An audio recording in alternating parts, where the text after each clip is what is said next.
Season 3, Episode 29, Decoded Podcast. When you messaged me and you provided an idea for having a podcast today that was a little bit more organized, I have to say that I was not bothered by that at all. In fact, I was a little bit excited because I don't think I can recall a time where you've messaged me and said, "Hey, this week on the podcast, let's talk about this." Like, I think we started going back and forth like that years ago. We have done that.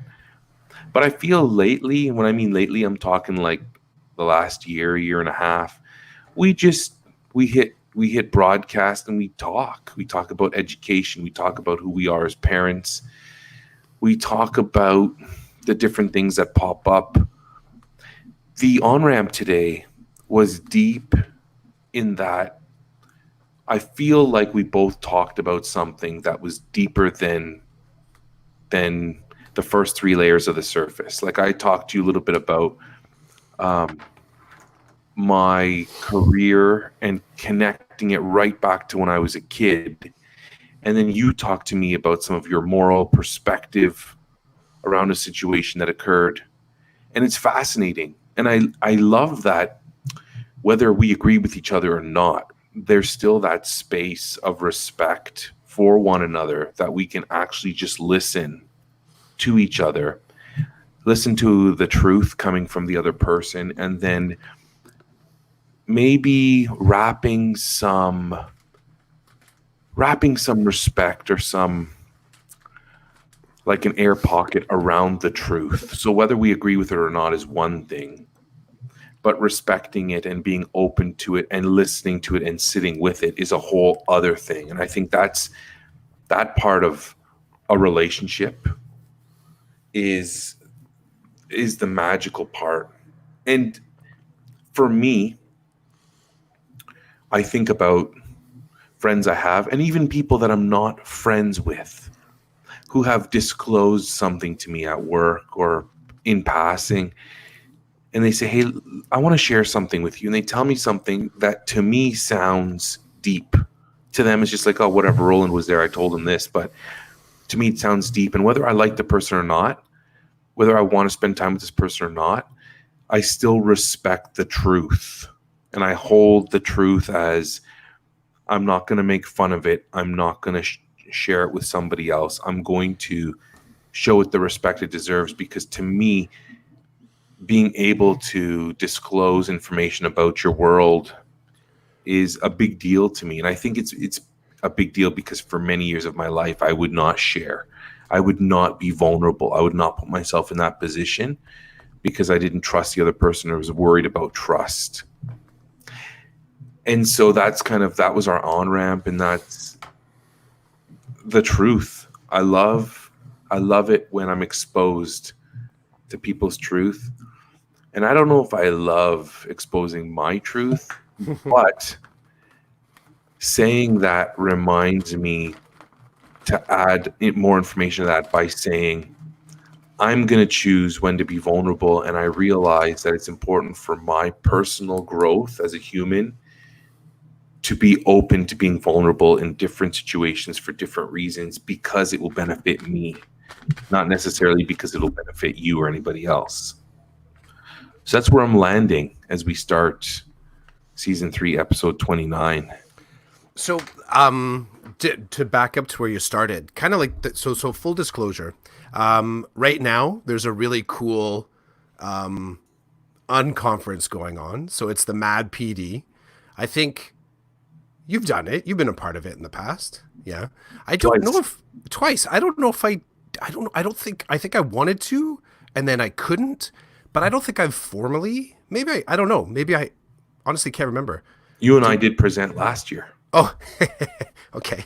Have to check the notes on that. Yeah. Okay. So I've done the one, but I think, yeah, part of was the, a little of my cheeky side is, was coming out when I sort of reached out to you. Cause part of it, the intent with this cast is a genuine interest of mine, But it also, we kind of drop into this each week. So we're going to be here either Saturday or Sunday. So my cheeky side, thought, well, let's do a Mad PDX session. So we're kind of like X as in maybe we're not on the roster, or X like how it's actually, I don't even think we got sanctioned by the mothership. So we could be in product infringement here or copyright infringement.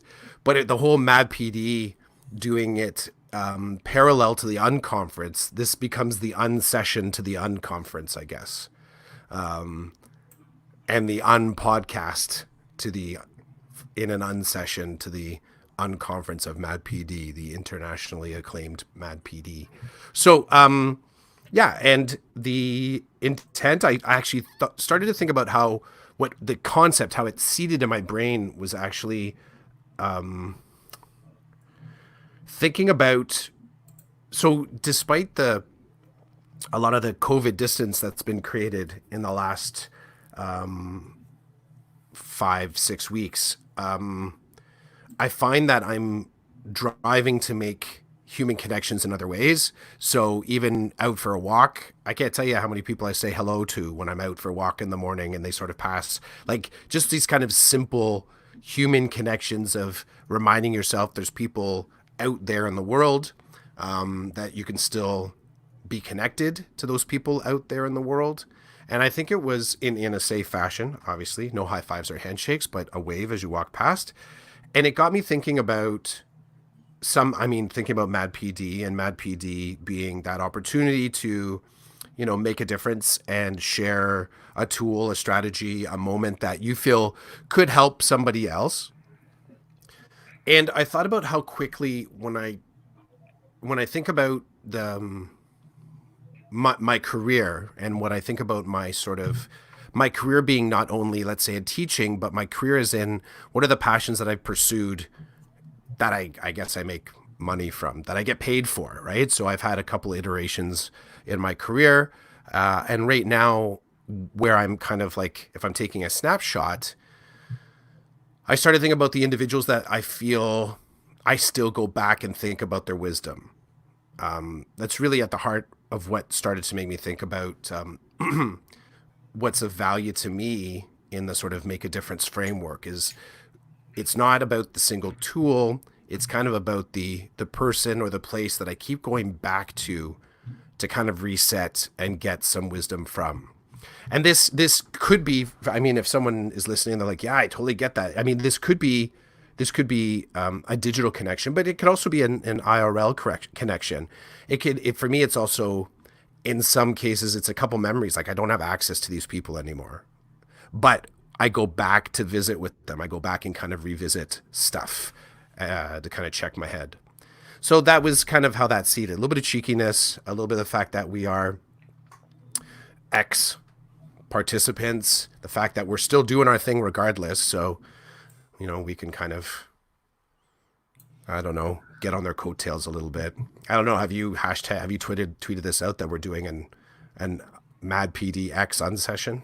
No, No? I've not. A couple of things you said, though, I'd like to piggyback on. Do if it. you don't mind. So the first one is, I had presented at Mad PD a couple of years ago, and then last year when the call came out for presenters, we talked, and I think we were like, well, we podcast on the day that they run their sessions, so why don't we put something together where we can still do our cast and provide them with some content. But I remember it not being a good experience. I remember we had lots of technical issues. It was just not good. It didn't, I mean, we did it and we created something. We may have had one or two people stick around to see what we had going on, even though we were like 20 minutes late, and it just wasn't good. And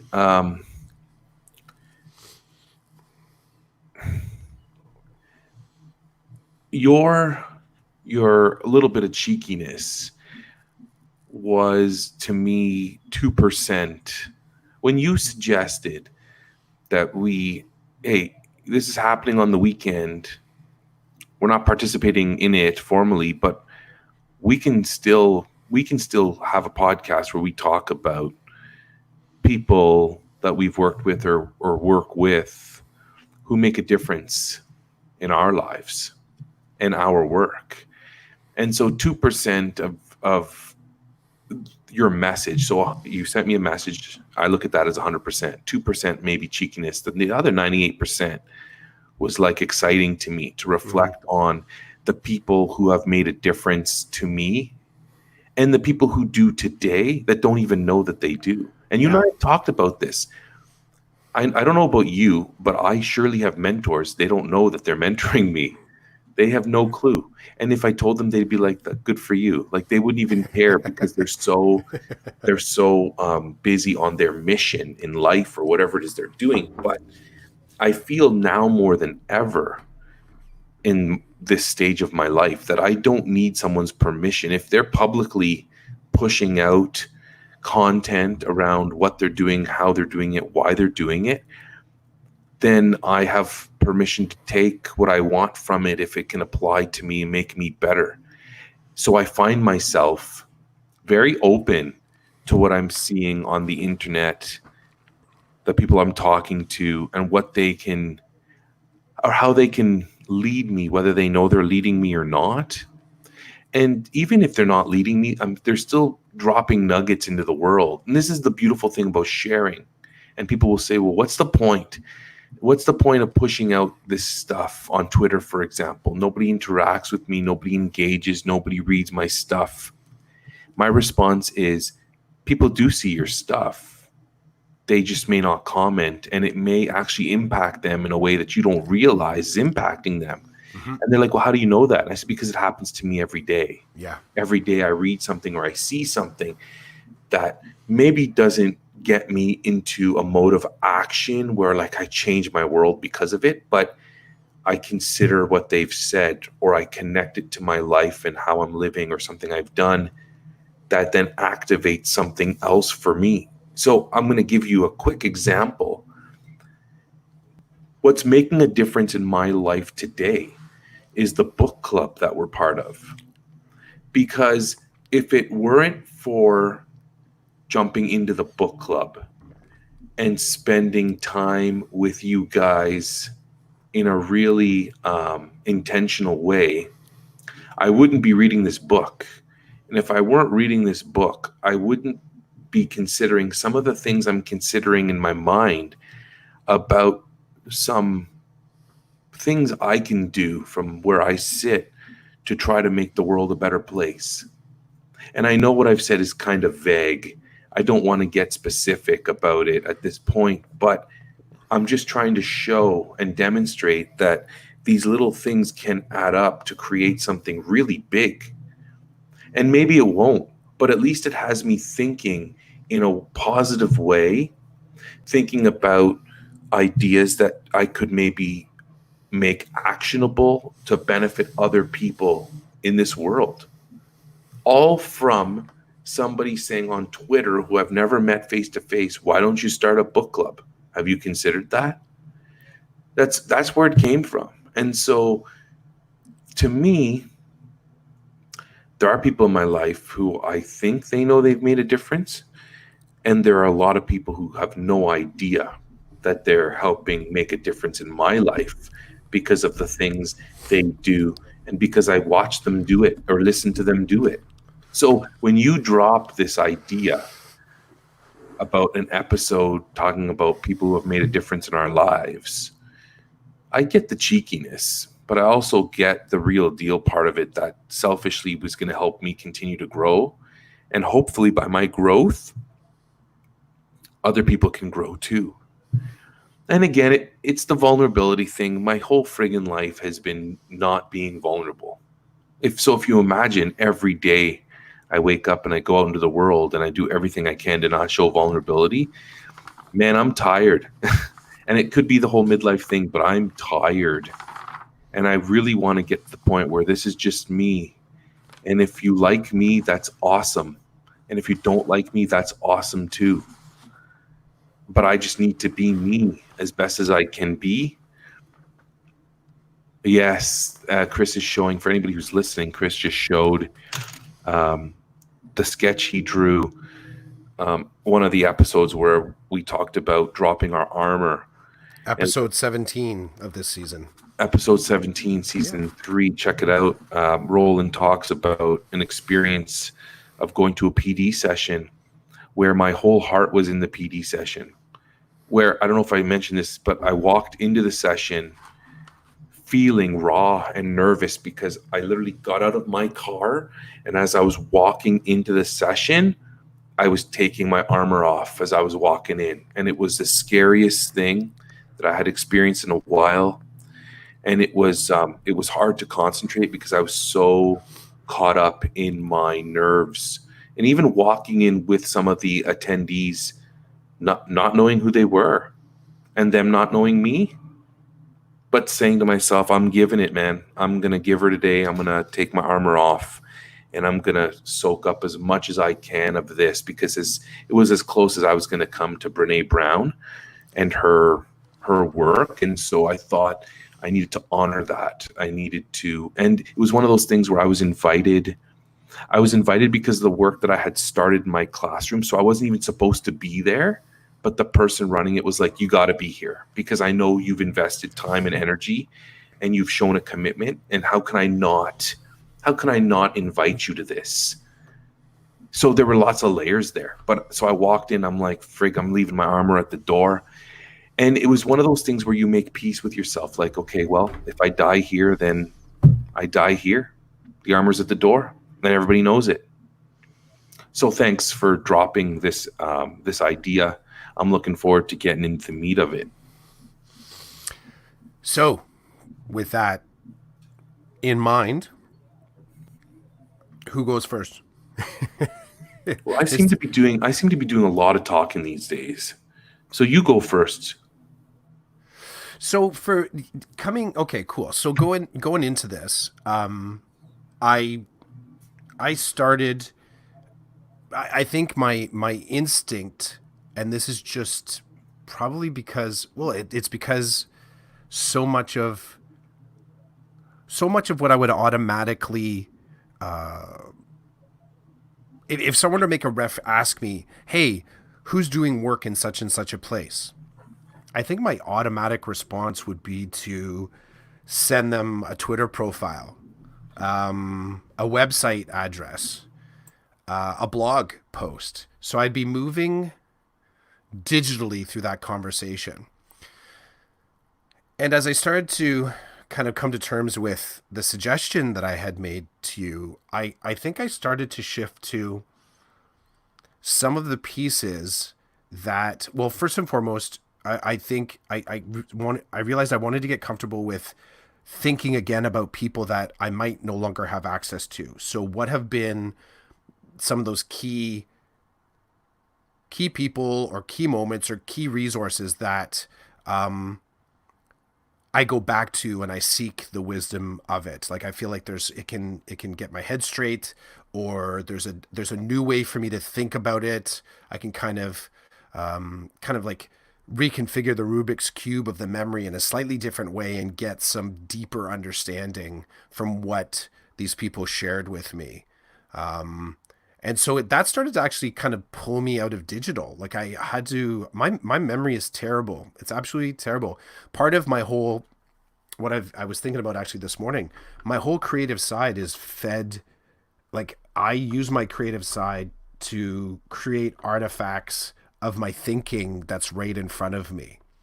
I don't do well in my creative endeavors when I try and dig back into experiences that happened a year ago or 2 years ago or 3 years ago. Like I've had conversations with my sister where she said things to me and I'll say to her like, cool, but I don't remember it. And so we're going back to even as a teenager and these things that have been kind of pinpoints in her life that she'll recount a memory and she'll say, hey, remember when we did this thing? I'm like, no, but I can see it's bringing you a lot of happiness, or no, but I can see you're still upset about it.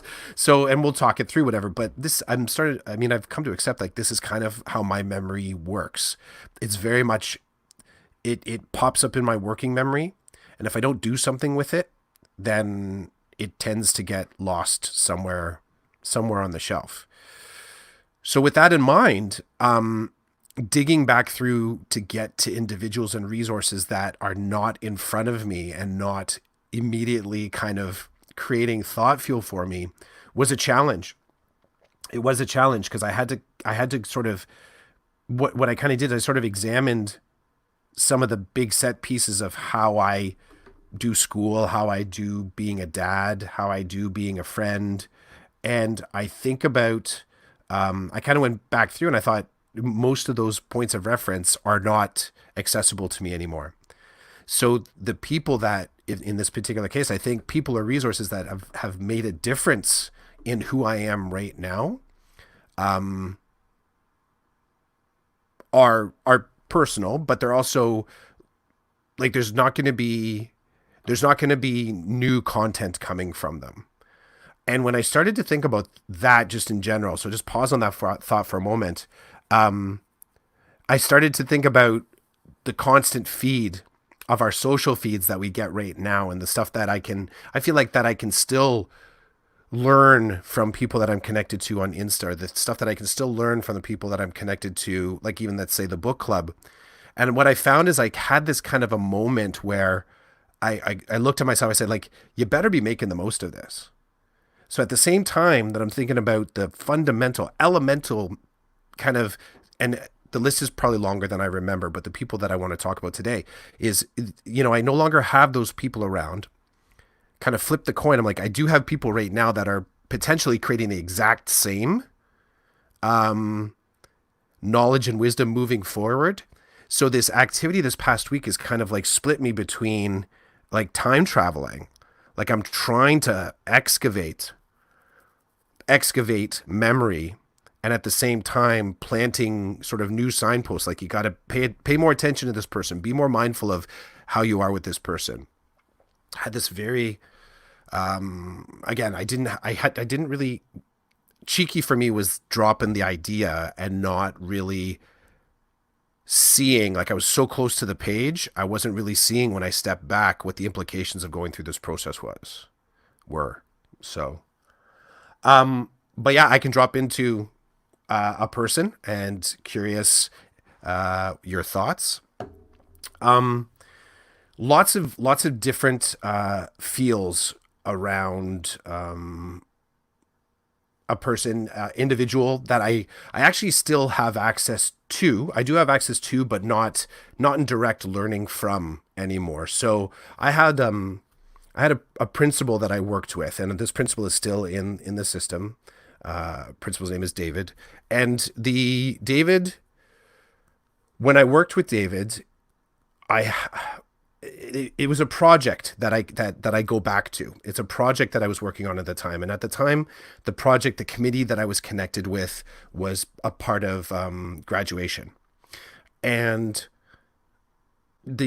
my part of it was a creative angle with it, and I was working with one of the art teachers, and what we were doing is we created these photo prints that we mounted in frames, and they represented the character matters traits that our school board rocks.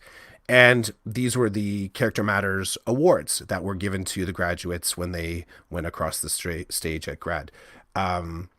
So I did it for 2 years, and near the end of the second year, I I think I lost interest in it. It became a labor job. So we had the prints like in the first year and the second year, we were still trying to innovate on it. Like in the design thing, we're trying to make it a little bit better, a little better. But at the end of the second year, we kind of had it locked. So we knew how we were going to get the prints done. We had our process there. We knew we were going to get the frames from and how to mount it. Like that all process was all locked.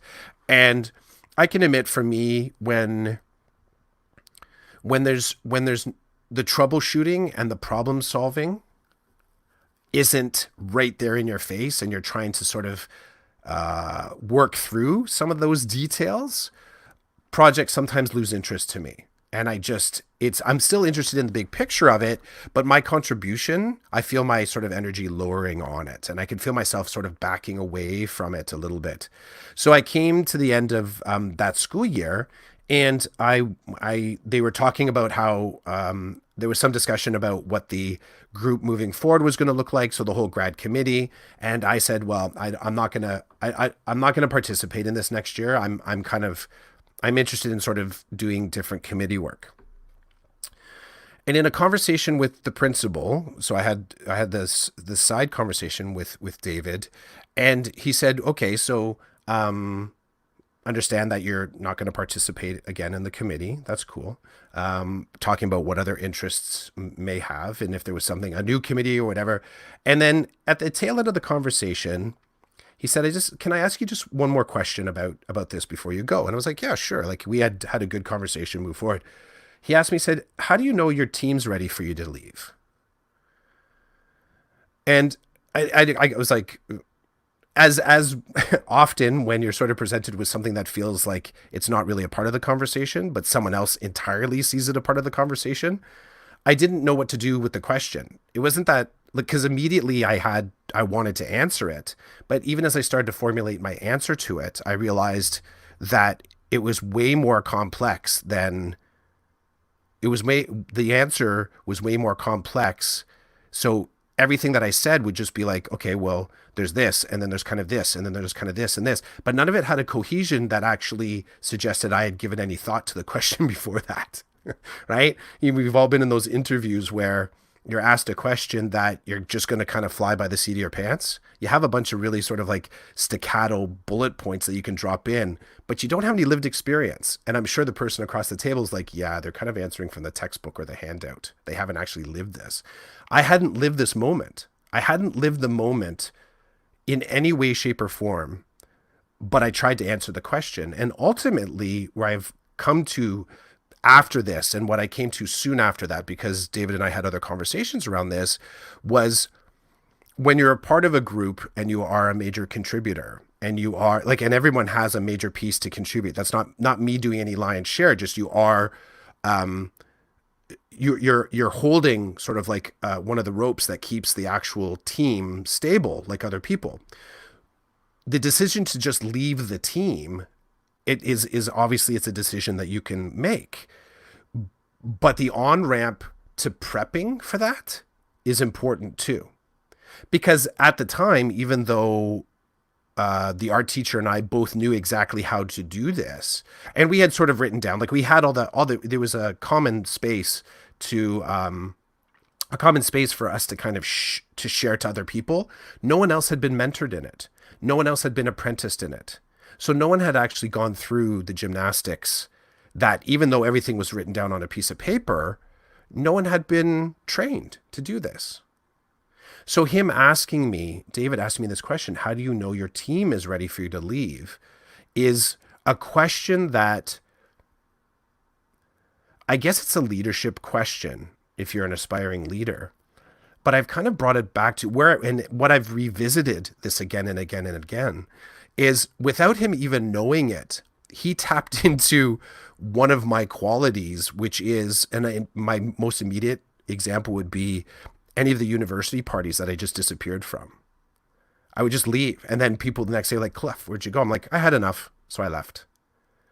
And this was an example of that. It was an example of me not shaking a couple hands, checking in with a few people, recognizing that other people may have needs to sort of like, they want to say goodbye or they want to do a, good job. Like people want to check in with you, even if you're not necessarily thinking you want to check in with them, or you think to check in with them. And I've carried this forward as far as my, whenever I'm a part of groups, whether it's on a major project or just social groups, is doing more work to, I guess it's more work to be sure that when people do leave the space, that they're noticed. And when people do enter the space, they're noticed. One of the examples of this that I would put right on like concrete to make it less abstract, one of the things that I do in my classes very, very often, much to the annoyance of every student in my class, is when somebody comes into the class, I make sure that I and others say hello. When people leave, rooms or leave spaces, I make sure that and I try and encourage others, say goodbye so that there is some acknowledgement and kind of like a tribute to the fact that something has changed.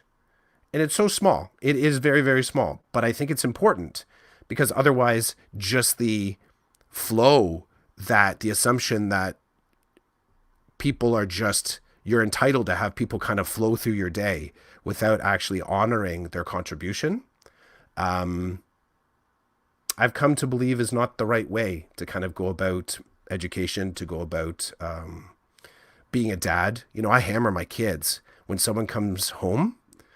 If they're on technology, I tell them flat out, human in the house, you drop that technology. Go give a hug, go say hello, go make eye contact. To the point where if they don't, I get upset. That's where I kind of go into a little bit of anger mode. Sort of turn off the Wi-Fi, unplug the device, just to get a little bit of an emotional response saying a human just entered the space. We don't get to ignore that event just because you're on level 95 or that Minecraft house had to be made. So bringing down from the abstract, this is the impact. This is how David has made a difference for me. He sort of put that idea of how do you know your team is ready for you to leave? I would extend that into how do you know that someone has entered your team? How do you know someone has arrived as well? So dude's made a difference in that way. Very cool.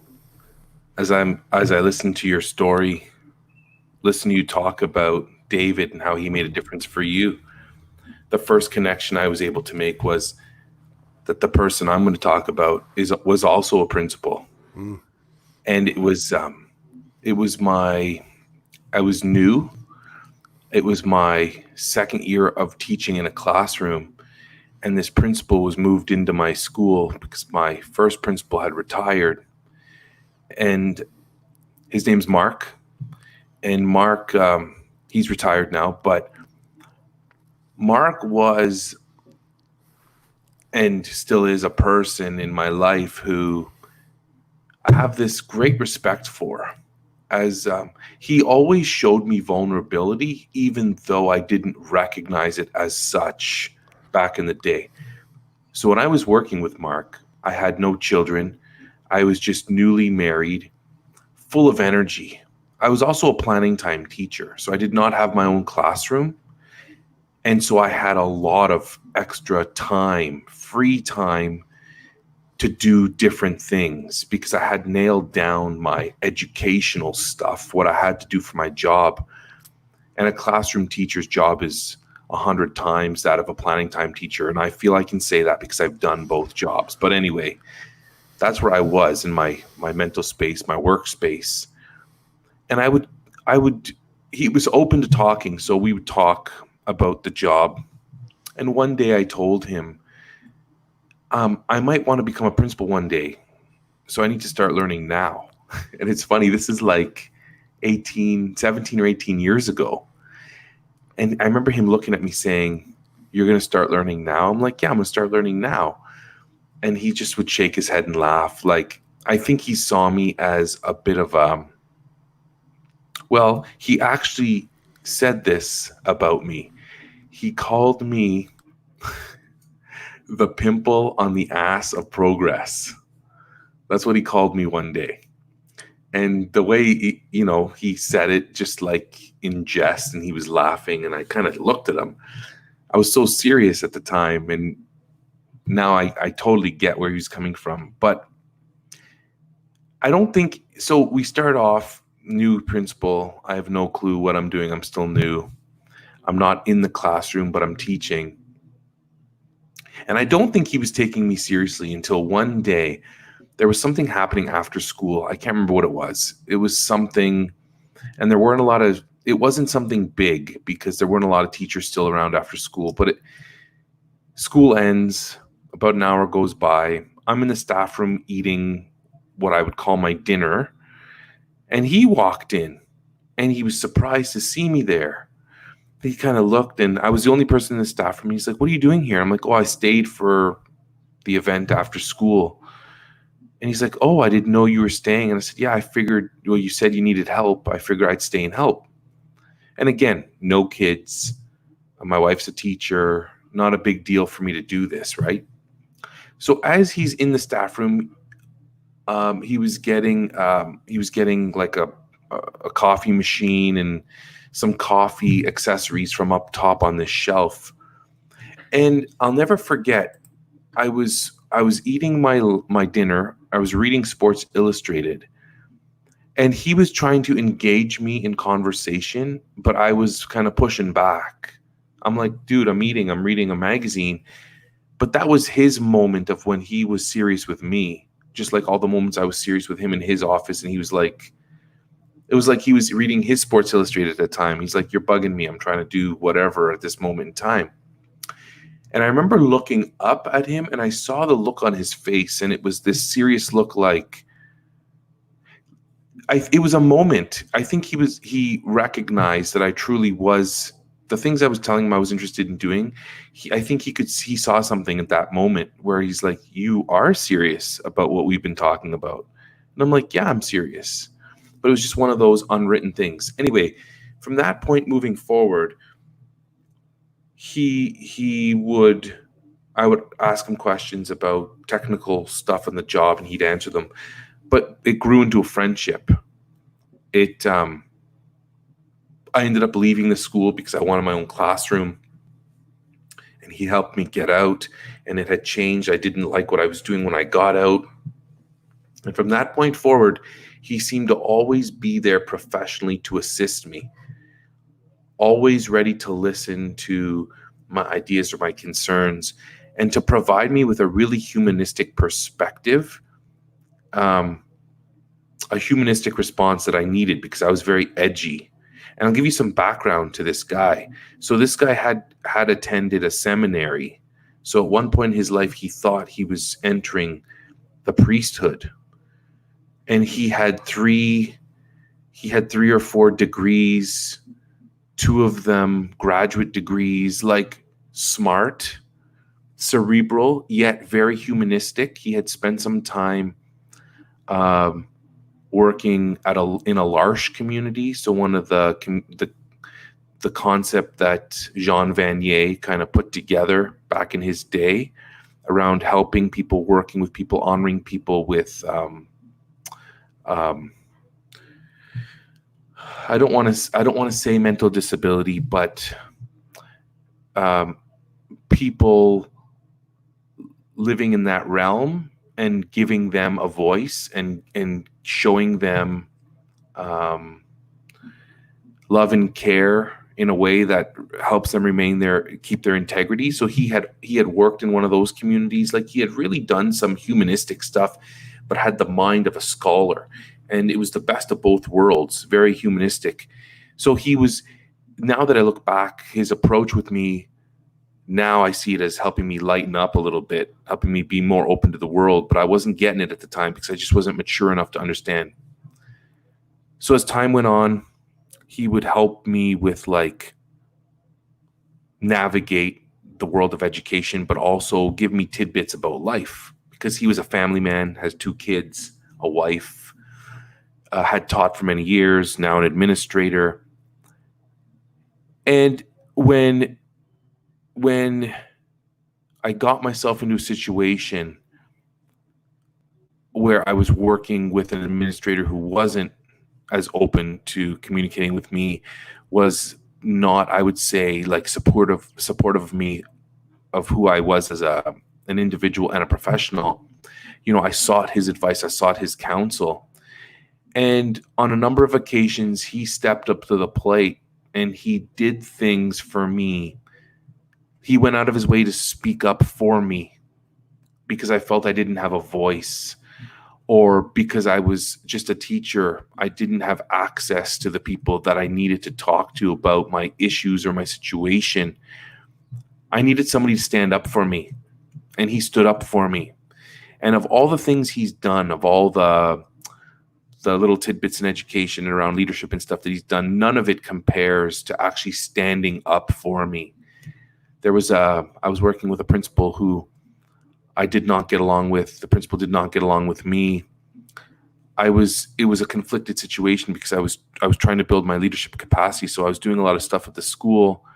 I was in fact doing things for the principal that I shouldn't have been doing. Now that I look back, that principal was taking advantage of me, but I saw it as an opportunity to grow, to do some stuff that I saw it as an opportunity, and I thought, well, I can take this opportunity and I can turn it into something.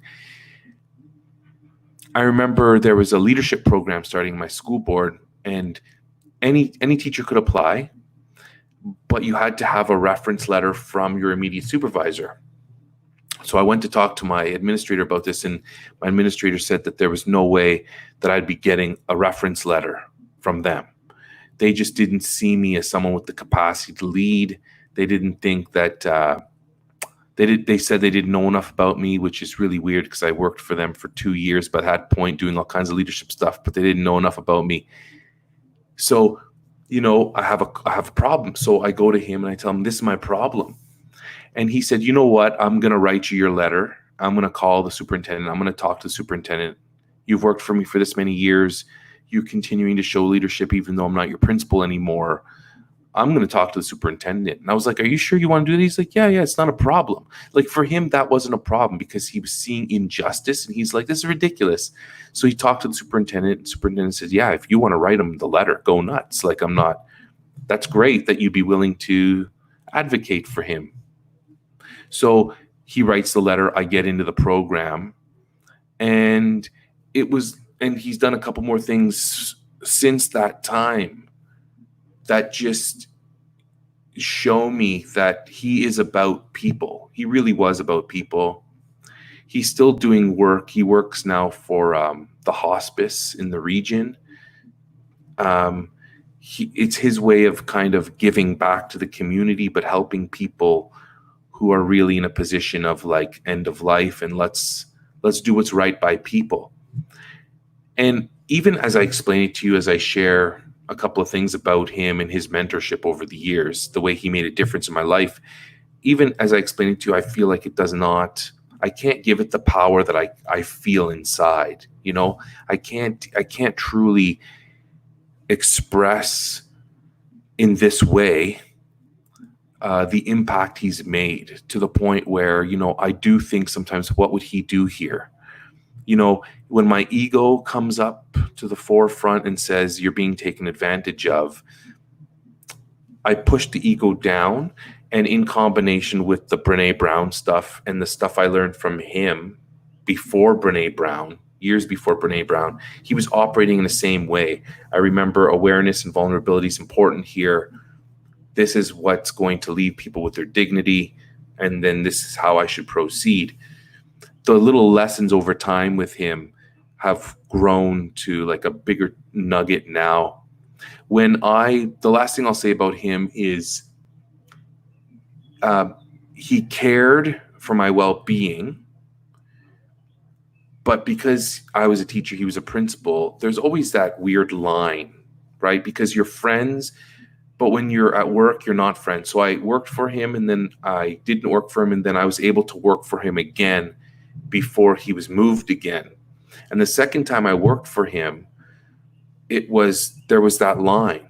There was that, he's my principal here, so there's no messing around. But outside of here, when we're out having dinner or whatever, he's my buddy. And that's where I can be just Roland, not Roland teacher. And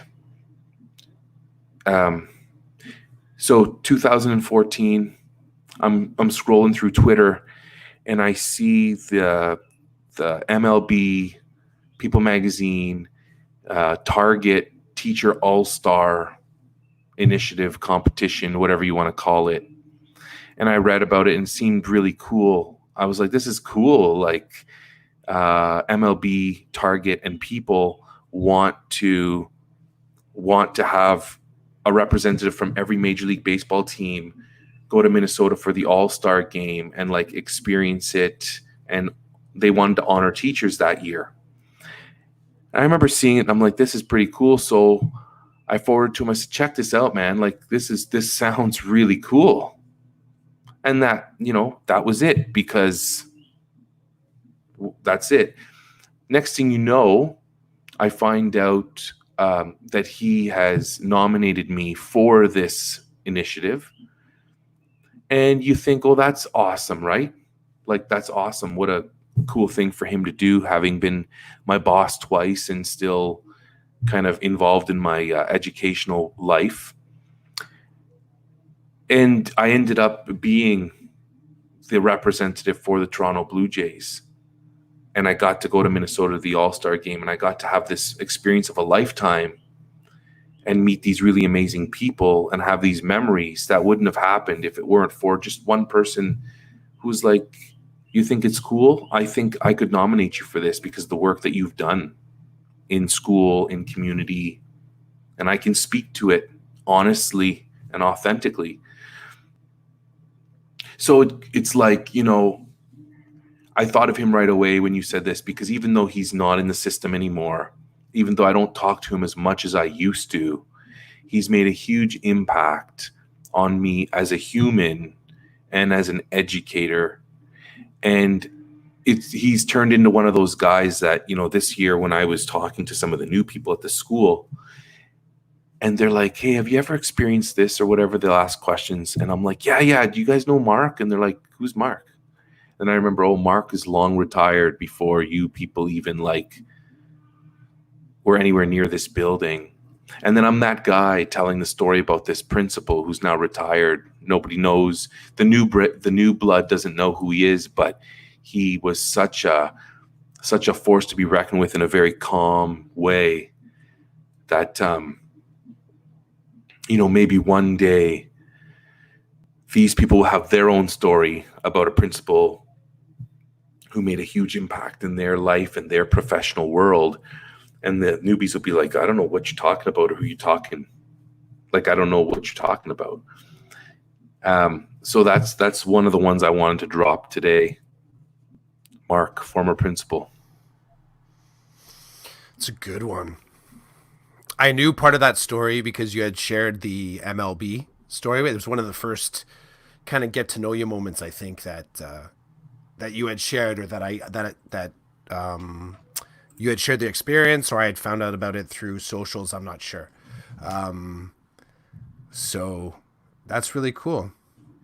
How many are we going to do? How many people are we going to speak to? I'm willing to talk one more. Yeah, I got one more too. There's a few, but I'm trying to think of I may crush two into this then. Just kind of put them side by side if that's okay. Yeah, that's fine. Okay. So I'm gonna go all the way back to high school. And so this is me thinking about me version of me. So dude, we're back in the 80s. Okay. So that's right. Just anyone listening, we're back in the 80s right now. I was in grade 9 in 1985. And I've always been done writing and art and sort of scribbling. It was sort of, I would say when if in doubt, I would be drawing and scribbling and kind of writing words and playing with poetry, sometimes stories, but more poetry and art. And that's a through line to me, even now. And when I came into high school, my high school experience was I came out of the Catholic system in grade 8, and it was really important to my parents that I went to a Catholic high school. Now, the Catholic elementary school that I went to was right beside a public high school, so it was literally, I was already walking to school as a kid. It would be just walking to the high school, and about half my graduating class in grade 8, about half went to the public high school, and about half went to the Catholic high school. In my hometown in Oshawa, there was, and I don't know if it's any different now, there was the one Catholic high school in the North End was the only Catholic. So that was sort of like the magnet school for any kids that were going to the Catholic school. But there were a lot of public high schools in town. The one in my catchment, like I said, was a 15-minute walk from my house. The Catholic high school was on the other side of town, and it was 2 buses away. So it was about an hour and change commute that I had to do by buses through town. So I followed their instruction, but I did say that I said to them, look, if I don't like it, I'm going to transfer. I'm going to transfer to the high school. And they said, sure, no problem. You can go to the Catholic high school. Um, Thinking with my parent brain now about that, I'm imagining that at the time they thought, well, as long as he goes the 1 year, he'll make friends, he'll want to stay. I did make friends, but I locked it down, and I knew at the end of that school year, I said, I'm not going to do this commute every day. There is no way I'm doing this commute every day to school. So anyways, at the end of that first school year, I did transfer. So went to the new high school, and I remember one of the first sort of arriving late. So even some of my friends that I was still friends with, because even though we went to different high schools in grade 9, I was hanging around with the kids that I went to the Catholic high school, but I was still hanging around with the public high school. So I kind of arrived in grade 9 feeling a little in grade 10, feeling a little out of place. Like I didn't quite have the connections that I could see in all my other social circle, how they interacted with each other.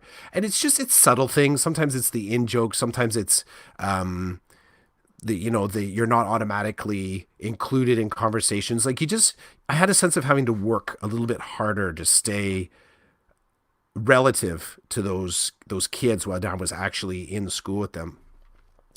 So I realized, thinking back, I was looking for somewhere to land. Like I was looking for some place to kind of belong and feel kind of ultimately, I'm going to say probably safe, that there was a place I could go that I could feel like I could be me. And I really I found that with the art teacher there. So the dude's name was Bill, and he what made it interesting to be in his class is that there was a right from the beginning.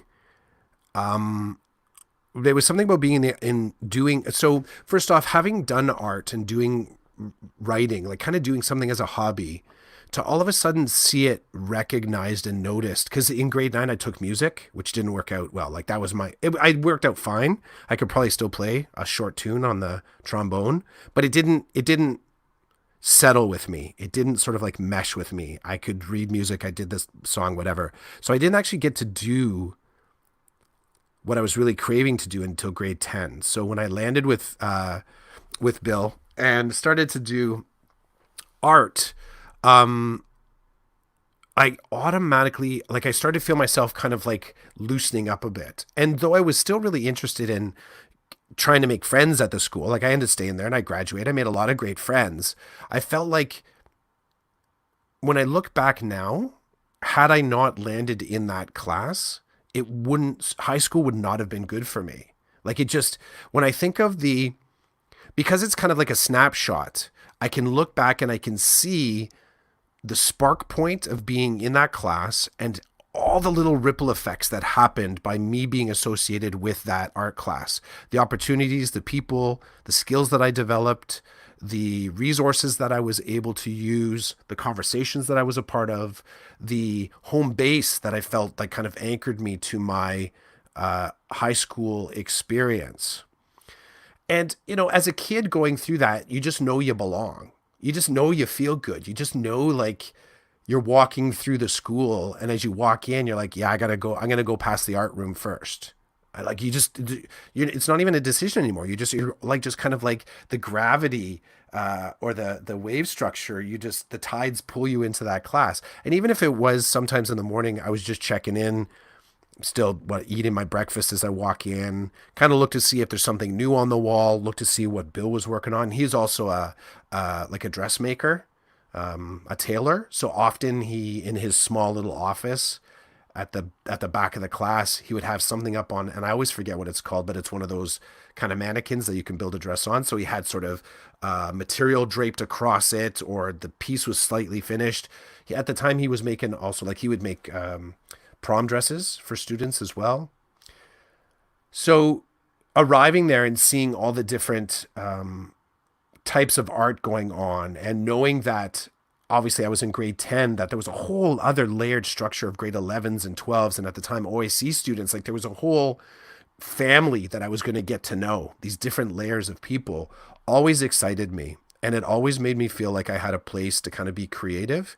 And it always made me feel like it knew me. Like it knew things about me that I didn't have to work to explain. I could see myself reflected in the classroom, and there were no barriers I felt for me to be in the classroom. I could go, I could look at a piece of art, I could read one of the books, I could talk to the teacher, I could talk to a grade 12 student that was working on a sketch. It was just such a fluid space to be a part of. And one of the things it tapped into at the time was some of my friends, their family lives were not that great. So through grade 10 and 11, which I'm, now I observe in high school, between grade 10 and 11, a lot of changes happen to teenagers. Like in almost some ways, talking with my colleagues, we talk about how they kind of, high school students arrive in grade 9 and you get to know their kind of like their cute version, right? The early stages of what they're about to become. And then in grade 10, sometimes, and again, just my observations, they kind of disappear. They kind of get into themselves. They kind of duck down. They kind of pop back up in grade 11 as sometimes a different version of themselves. Like they've kind of experimented, tried different stuff on. They have different social groups. Now you could say it's as easy as just looking at that's a transition. There could be something puberty going on. It's also kind of the mentality of high school. Not sorry, the expectation structure of high school. The courses in 9 and 10 aren't as, let's say, refined as they are in 11 and 12. 11 and 12 is like you're getting a taste of what you're going to become. You get to see what these courses are kind of tied a little bit closer to what would look like post-secondary. And I think that's entirely reflective of or connected with kind of like the metaphor of these kids kind of changing between grade 10 and 11. So my circle of friends, there was a whole lot of change and upheaval going on personal levels. And what had ended up happening, and props to my mom and dad, is that I had a lot of friends that crashed at my house for extended periods of time because for a bunch of different reasons they just could not be at home. And I think about how what kind of got what now again, props to my parents, they were these people regardless of my experience at high school. But I think what also made this easier to understand and feel more natural was partially my experience of the almost like multi-generational kind of strata of the art class, and getting used to having people around you that you may be doing art, but you could be talking about life, or you could walk in with life and never actually get to the art or the coursework. It was just a place that you could exist in. And it was a great hub that, if I kind of go my teacher hat, such an early perfect version of a student success room where you could just be in there, you could be yourself, you could de-escalate, you could create, you could connect, and you could grow. And if I flash forward, because right away, like I said, I go back to that space to gather wisdom a lot. I go back to thinking about how I felt hanging with Bill and the art teacher and the crew that I got to learn from there, and how the art stayed with me, even with at the time I would have told you that I wanted to do something on art, make money from it. In a lot of ways, I'm happy that I'm not necessarily making money from it, but I can still keep doing the art. Like it's still a part of my life. Some of the people from high school I still connect with as well. And when I think about the spaces, the learning spaces, my family spaces, my own social spaces that I go into, I think I go back there and I remind myself about the componentry of inclusivity and the componentry of having a barrier. Like when I'm wondering about, is there a barrier here in my classroom or this relationship, or if I'm wondering about maybe this person that's older than me or younger than me, like cross-generational connections, the importance of that. I often go back to that classroom with Bill and my colleagues, and I remind myself that I have to be accountable to that version that I learnt back in 1986. And if I hold myself accountable to that, that means I have zero excuse to be brave and move forward and try something new, to sort of like keep growing that tradition of a connected classroom. And I don't think any particular professional development Twitter profile or person that I've met since has given me as robust of a starting point to think about how and why and the value, the gift of getting along in a classroom as that art class. And yeah, like I said, I go back to those memories and hanging with Bill in the art class and my colleagues often to sort of check my head and make sure that I'm on track with the most open version of relationship building that I can do. Just kind of exist on that edge. I won't do the second one. I think I'm okay. I'm okay with though if I'm repping the two. I like those two. I like that I have like a current one and one that goes all the way back into the 80s, I love it. 86. Yeah, 1986. I was 10 years old, buddy. I was 10 years old in 86. I would have been, so I was born in 71. I would have been 15. Wow. I know. Amazing. As I listen to you talk about high school in 86, it brings me right back. I didn't know where I was going to land with this. So Mark was an easy one because when I think of my career and I think of the ideas I've had in education as a professional educator, he's an easy one because he stands out in terms of the things he did for me and the way he operated. But when I kind of shift gears, I don't know where to go next. I mean, you and I could both name, easily a half dozen people that have impacted our lives without going deep. And I don't know if I want to look into the future, if I want to go back to my past. I'm not sure what I want to do, but what I will say, and maybe I will go back, and maybe what I'll do is instead of just dropping one name and going deep, I might just give you a little bit of a timeline and cheat, I guess. But I guess it's not cheating because you and I, this is our podcast, we do what we want, right? Okay. So if I look at my life in general as a kid, not understanding myself and having a better understanding now, I have to drop my dad into the mix. And I know it's kind of like it's an easy one for some people, but not for me. It's not easy. But my dad, if it weren't for my dad and the way he operated and the way he lived, I don't think I'd have the work ethic I have. And the work ethic I have without my work ethic, I would not have what I perceive as success today. Because I don't believe I have the brains to have gotten here today. I believe that it was the work ethic. The work ethic was the main engine to move me forward into a better life. And I got that from my dad, from watching him. He didn't say much about it, but he sure was an example of what that looked like. And he had to do it out of necessity. I don't now, but he the way he lived, he had to have that work ethic to survive. So I have to acknowledge that, because without that, none of this exists. I don't go to university. I don't become a teacher. I'm not talking to you here if I don't have any of that stuff. So I got to say, my dad, I'm going to call it work ethic. There's many things I learned from my dad over time, but without that, there's nothing. Elementary school, you know what, dude? I don't really remember any one person making a huge difference in my life. I feel like I was just floating. High school, I would say near the end, Mr. McDonald was a science teacher. He taught me, Mr. McDonald, Mr. Martin. They were the main influencers of me in like grade 11 to 13 around, you're going to be okay. Keep working hard. You don't need to mess around in the hall. You can chill in our classrooms at lunch or whatever.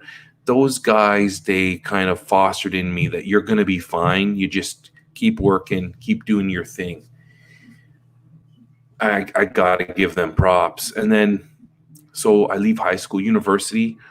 Um, the study skills coordinator at the Student Life Center, Jen, was my boss. I ended up working for her doing this program in the summer, and then we became friends. And Jen, to I don't talk to her much today. She still works at Carleton. She works in admissions. I think she's VP of admissions or something. She's just smart person. Showed me care and compassion as a new university student, and then as a student who had something to offer the university and kids coming in. So I was hired to work under her for a couple of summers, and just her care, man, taking the time to listen to me, taking the time to help me with my work, and really like provide me with leadership that I needed at the time to continue to be successful was huge. So a shout out to Jen. And then there's the Mark time. And then in this day and age, I have to say there's lots of people that I take stuff from, but I'm going to drop David Terrio's name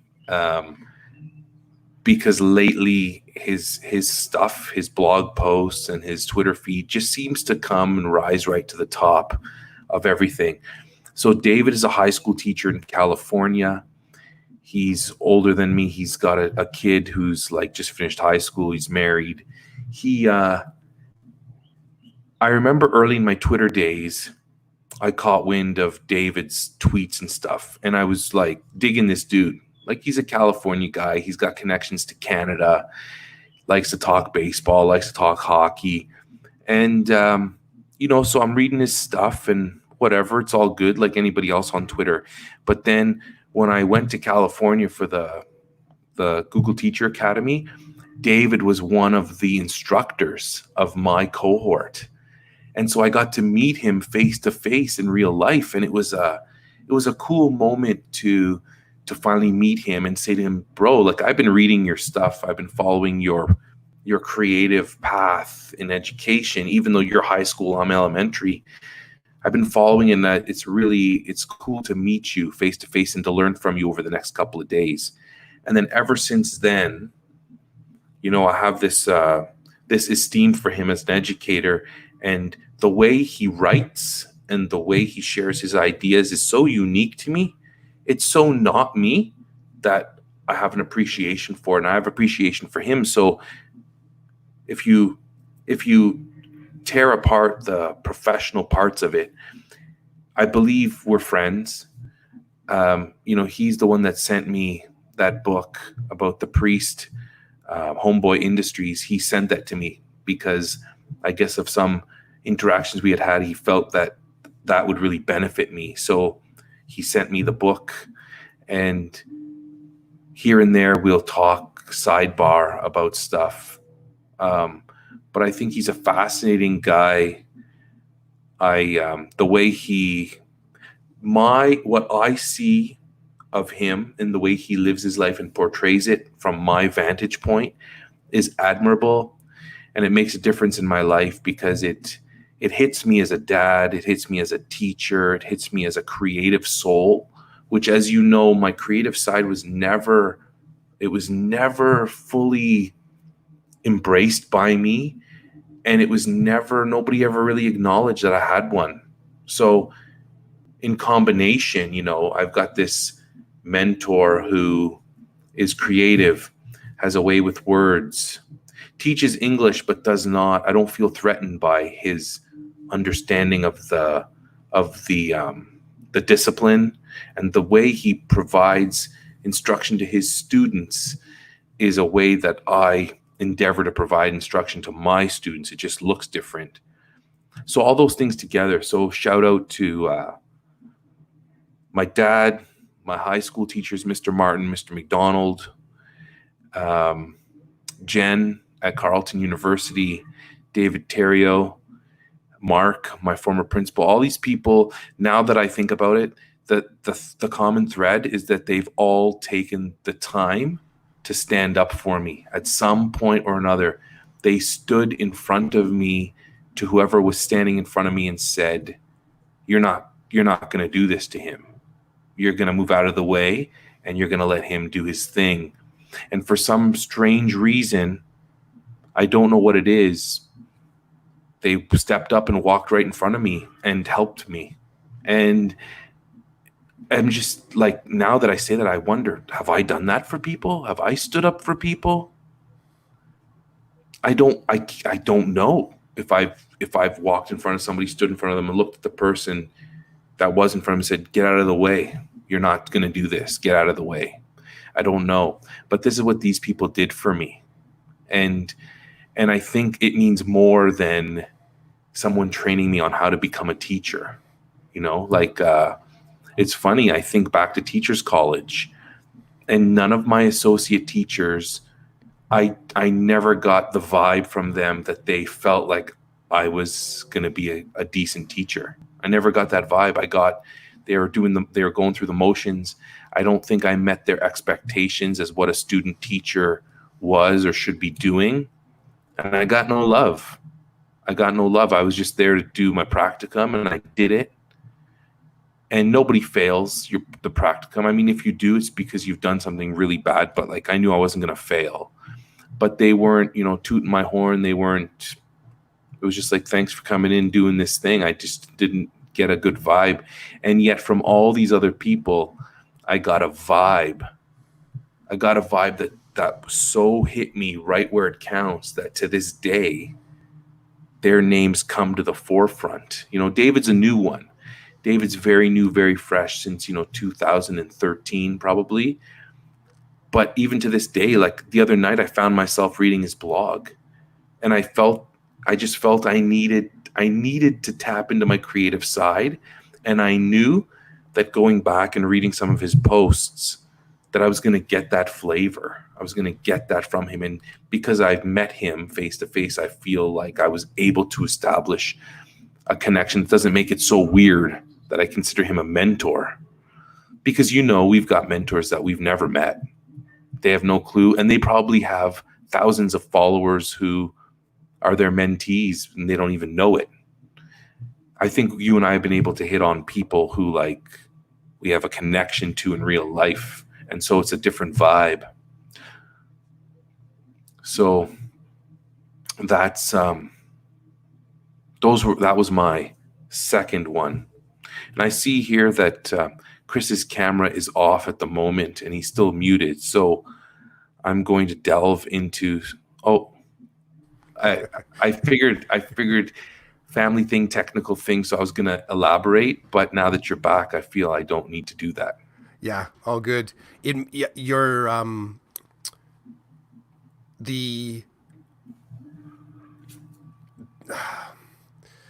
sort of when you mention the sort of having someone kind of clear the space for you, that's a pretty current and powerful leadership tool. It within a lot of what you said, it reminds me of that compulsion or obligation you feel to represent when someone has done something like that for you. And I mean, going back to the 80s and thinking about what the art teacher did for me, like I do feel like I have to do something with that. Like I have to sort of keep using those tools.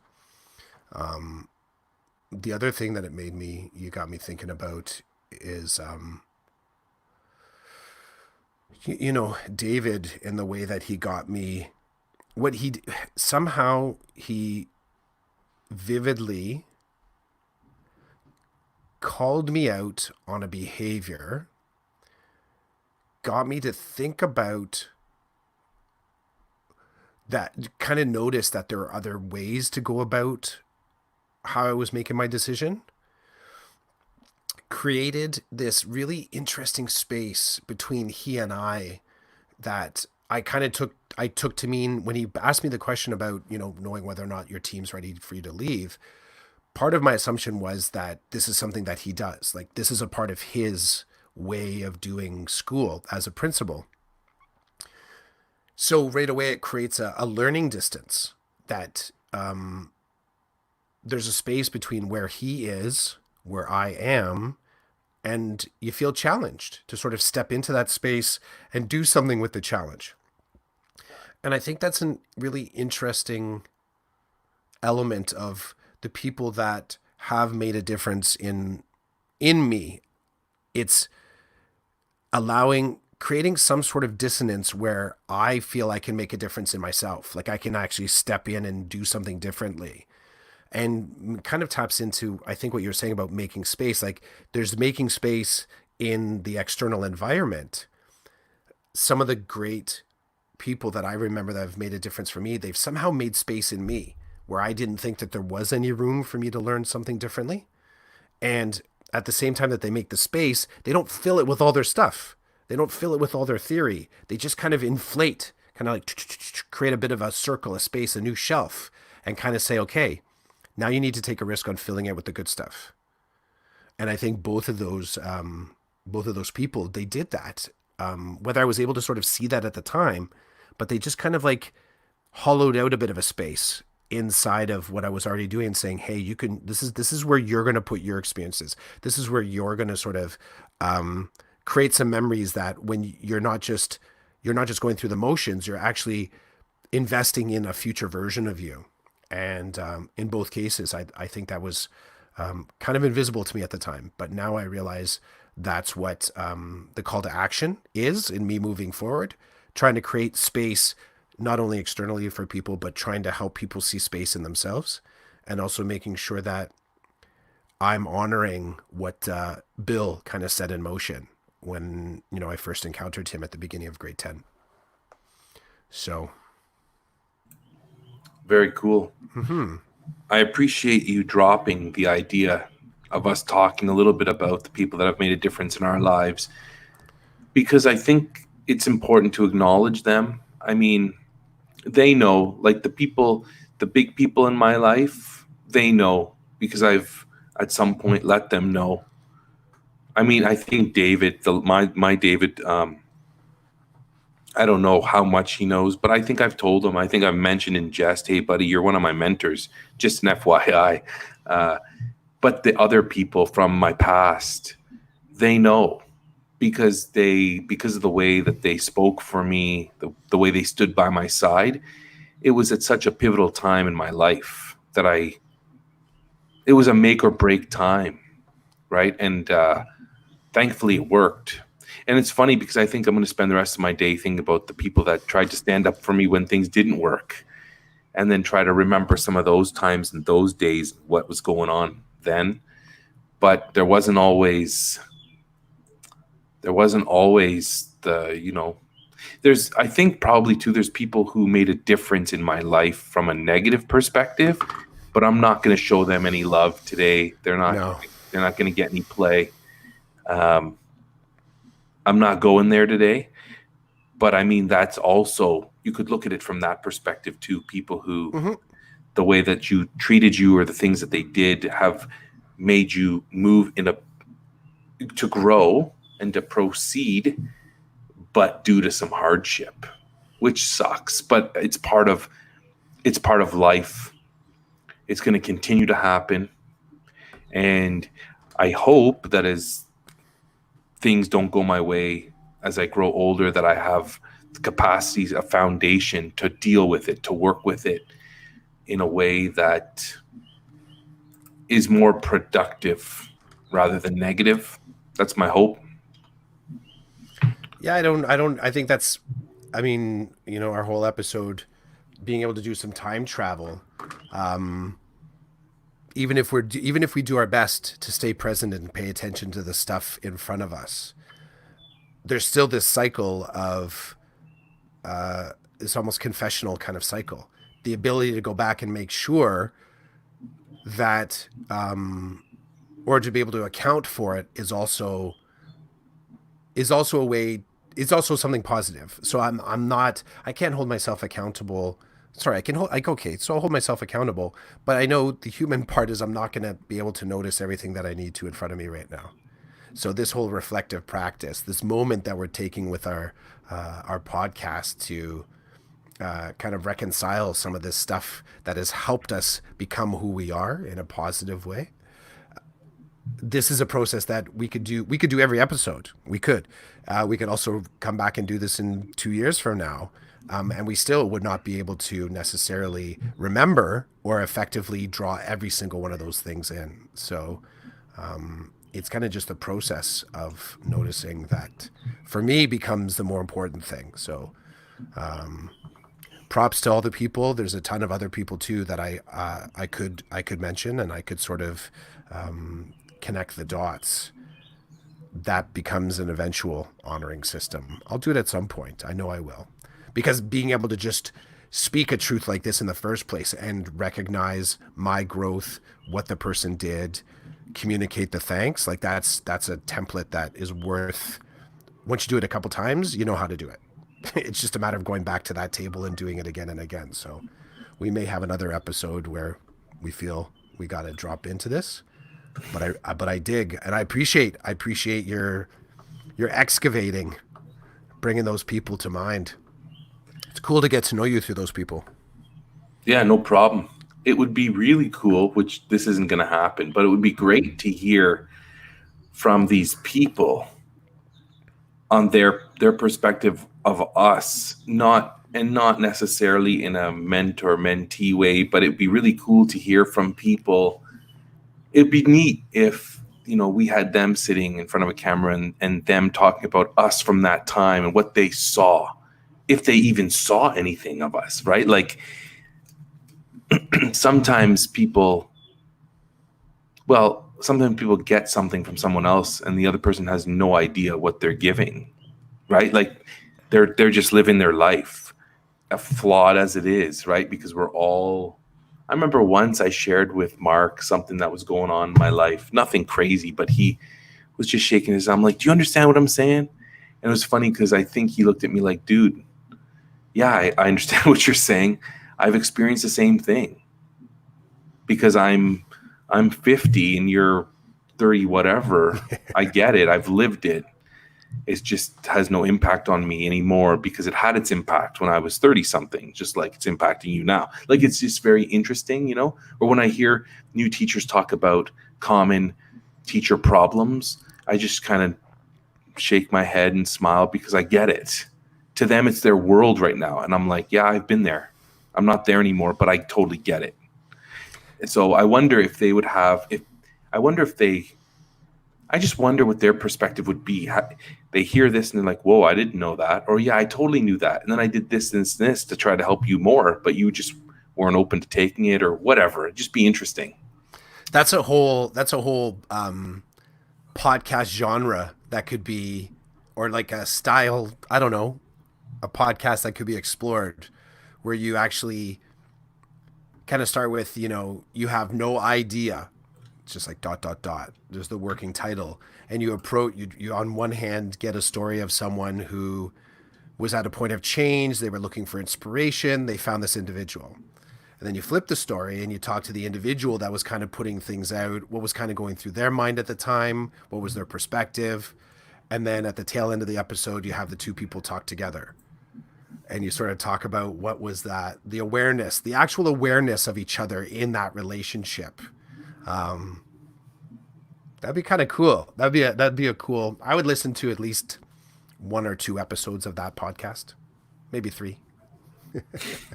Because you're right. There's a perspective thing, like whether or not, if there was never a direct conversation between who or what inspires you, then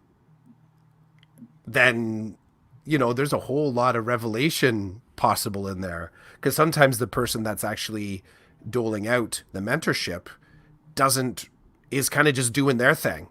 They're not necessarily, it's not as targeted. I mean, this is the thing about when we're awe-inspired, or we assume that the person is creating content for us. But until the conversation actually happens where you say to a person, you know what, you were a big inspiration to me, and have that person say, yeah, I think I was kind of creating this for someone like you. There's a cool conversation in there, because sometimes accidental mentorship, right? Or unintentional mentorship happens. So that's a wrap. That's a wrap, dude. That's a wrap. Season 3, episode 29 on this fine Saturday. Well, it's not fine. It's gloomy over here. I don't know about your place. It started to get sunny. starting to get sunny. So here's the drawing for Oh yes, the drawing. our cast for the unsession of the unconference for Mad PD. So Oh, it's very interesting. I get the rain on the left side and maybe rain or snow on the right side. What's that in the middle? I can't tell if I'm showing you that. I'm getting a lot of glare from it. Oh, no problem. So I see, like on my right hand side, I see snow. On my left hand side, I see rain, and in the middle, I see this triangular, Pile. multicolored I think pile. it's supposed to be maybe a pile of leaves. Oh, leaves, the seasons, the changing seasons. Did I get it? You did it. I feel like it's a game when you show me, and I'm supposed to get the theme. But here's a secret for you. I'm pretty thick that way. I don't I don't always get what I'm looking at. So It's a game with myself too. I don't know. I don't always know what I'm doing until I take that final picture. So, gotcha. all right, man. Okay, have a great day, and I'm sure we'll too. be in touch. Absolutely. Great combo. Thank you for your time. Same to you. Season 3, episode 29. Nice.